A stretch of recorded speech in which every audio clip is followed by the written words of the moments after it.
So who would win in a fight between Link and Mario? Have you ever caught yourself wondering the question, who would win between my favorite Nintendo characters, and how do we find this out? Well, the answer is quite simple, and I will go over it in this review. Welcome back to another classic review. My name is Midnight Strike 3625, and today we're going to be delving back into the world of the Nintendo 64 with reviewing the 1999 classic Super Smash Bros., which is basically a collaboration fighter that takes all of Nintendo's popular franchises at the time, takes a couple characters from each, and pits them against each other for an all-out brawl. Brawl, pun intended basically on that one. But, as I will say this. We're not going to go into the later games, because this game is very stripped down, bare bones, and basic compared to all the games that came after it. I mean, you added in a bunch of modes, you added in some mini games, you added in trophies and stuff like that. And by trophies, I mean like the physical reward that you get, not like PSN trophies. But basically, there's a lot of extra stuff that's added in, a lot of new features that came with the release of Melee and on to the release of Brawl and Smash 4, of course. But today we're going to be looking at the game that started it all, so I will outline the fact that yes, it is a bit stripped down, especially compared to its later games in the franchise, but also it's very simplistic in nature compared to other fighters at the time. I mean, you only really got to master like 2 or 3 moves, especially even with the grab. I mean, that's 4 moves right there. You know, you got your up move, you got your down moves, you got some, if you're Link, you can shoot bombs, if you're Mario, you can shoot fireballs, and if you're Samus, of course, you got the whip, or the long extended chain that you can grab with. There's a bunch of different moves to be had here, and of course, every single character feels like they play completely different. Much like in the Soul Calibur series, that's one of its biggest strengths, is every single character plays completely different, and I love that in fighting games. I love just experimenting with every single character and playing and figuring out which one I like the best, and in this game, its simplicity gives it its strength. Basically, this is a new concept that had never been done before. Duke it out as your favorite Nintendo characters. Who would win? Samus or Ness? Link or Mario? Luigi or, say, Yoshi, basically. You know, combinations that had never, ever been done before.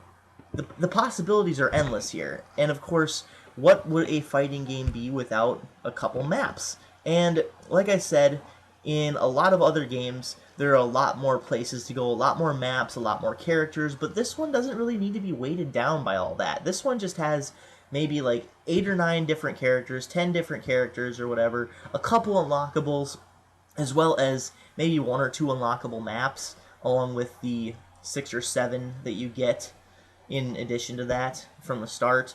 But really, like I said, this game, in its simplicity, gives it its strength. It doesn't need all that extra stuff in order to be a very good game, because the maps we do get are very well thought out, are very beautiful to look at, especially for the Nintendo 64 days, and are very fun to play on. So basically with this new system, this fighting system, you have like maybe, I want to say 6 or 7 different moves. Not that much. It's not very complicated. You have all these different moves that you can use to raise your character's percentage, or your opponent's percentage, I should say, because every time you're wailing on your opponent, their percentage goes up. And as their percentage goes up, they become more prone to falling off of the ledge. Now, when they're airborne, there's not really much they can do to control it, especially from the start, and wailing on them will give you that edge, that opportunity to knock them off the platform. And really the object of the game is to knock them off the platform. So you can have up to 4 players while doing this. You can either do AI, which has a level system where 9 is the hardest and 1 is the easiest. I found that 1 is just really like preschool easy. It's a joke, much like easy on some games like Metal Gear Solid 2, where it's just like, why did you even put this here? Normal is basically the easy for that. But I digress. Getting a little off topic there.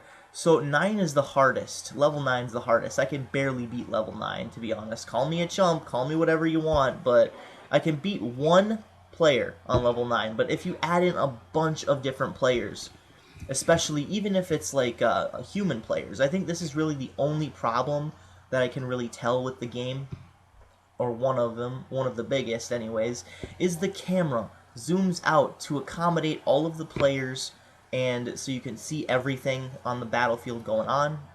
This wouldn't be a problem if you could barely see where your character was. I mean, there's so much on-screen action that's going on at once, especially in the later games with all the flashy moves and the effects and whatnot, especially prevalent in Melee and Brawl. Not so much in 64, but it is very prevalent. You can barely see what your character is doing, and that is a huge downfall for fighting games. If you can't see what you're doing, you can't fight. And this is a major hindrance. So I usually don't like playing against any more than maybe like 2 people, because otherwise it just gets way too convoluted, way too out of hand. There's so much on-screen action going on at any given time, and it's not that much fun. A later game in a different series called PlayStation All-Stars Battle Royale kind of fixed this by having it in an enclosed area and having it be where the object of the game is not to knock your character off the platform, it's just to raise up your super attacks, basically. Now, it does admittedly have a few camera issues, but not as much as the Smash games, not as much as this game.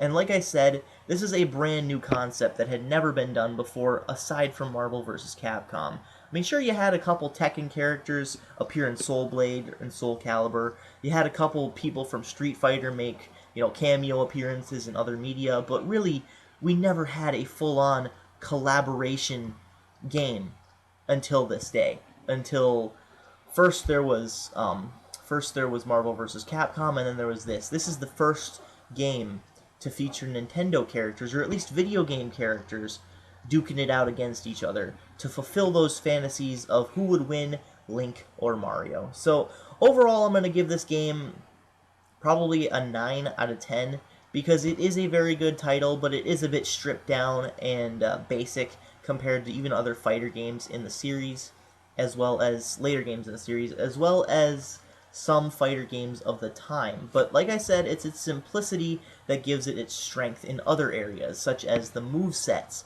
The movesets are what really set this game apart from other games, as well as the actual battle system in general. I mean, Super Smash Bros. Has its own unique fighting system that has never really been replicated successfully since, if people have even tried. So that's what really sets it apart from other fighters, even of the time. Even now, I mean, the only other one I can think of is PlayStation All-Stars, and that was basically even admitting this is our version of Smash. So they took a lot of influence from that. So really, this is one of the most unique fighting series of all time, and this is the game that started it. So admittedly, it has a few flaws, but overall, like I said, it's a very, very fun title, and I enjoy playing it a lot. So 9 out of 10, this has been Night Strike 3625. Keep calm and rock on.